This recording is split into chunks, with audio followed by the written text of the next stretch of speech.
I took some pictures of Georgia. She was dancing with her own shadow on the beach, and I put my phone down. Georgia took her little skirt off to go swimming, and then the last two words Georgia said were "Mama, Mama," the last one being quite in distress, and she collapsed.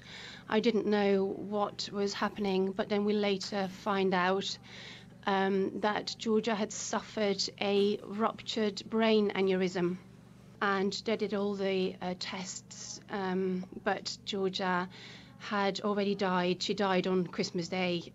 What an incredibly sad story that is to hear, Ilse. And listening to that as a parent myself, I'm sure many parents listening will struggle to know how you ever come to terms with something like that. But somehow, out of that, the grief of dealing with that situation, you come to start thinking about transplantation. I mean, what brought you to that point of view? Well, I've always felt very strongly about if something was to happen to me. I've always felt very strongly about donating my organs since I was a child. I can't quite tell you when exactly that happened. I've, of course, never thought I would have to make that decision for my own children.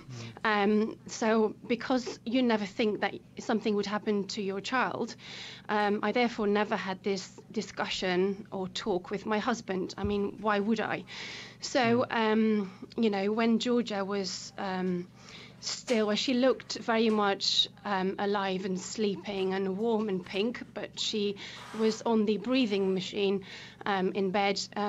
Me and myself and my husband James, we talked. I said to James, I need to talk to you about something, and we had to have that discussion when we were in utter shock. Everything was so surreal, and we were still hoping, because she looked so alive and beautiful, that a miracle would happen. But we had to have that talk there and then. One of the things that helped us come to that decision was we were picturing somehow that what if Joshua was going to die too. Joshua is our little boy. He is now 3. Georgia would be 4. What if Joshua was about to die, and we could stop him from dying by accepting a heart, an organ? We would, we wouldn't even hesitate.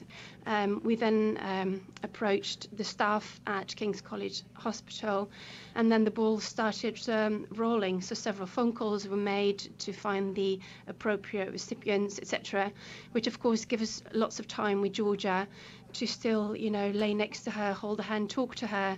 It was the hardest decision of my life I'll ever have to make, because you think, it's never going to happen to you, but it did. It happened to our little girl, it happened to us, it happened to our family, and that's why I'm very strongly I feel very strongly that it would be such a help if people would think about it, consider it, talk about it with their loved ones in advance, prior a nightmare, somebody dying in your family, really. If you at least have that talk prior, the decision to take that step when you're at the hospital bed is just that little bit less. And then we pretty much stayed with Georgia all the way until the theatre room.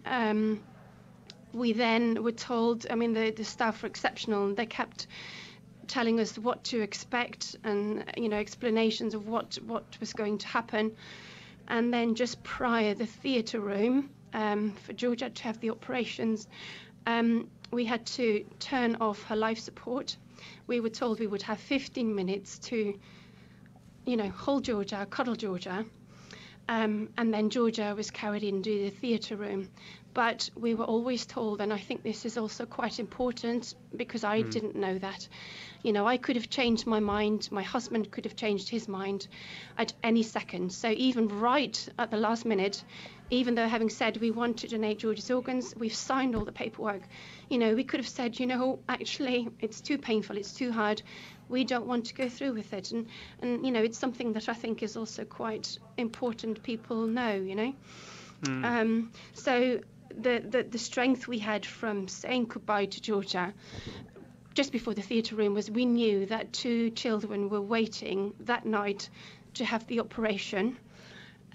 So we knew that that same night Georgia was going to save 2 other lives, and it gave us such an inner strength, which I cannot explain how we had that, but it did give us an immense strength to hold her right at the end and to be able to let her go into the operation room.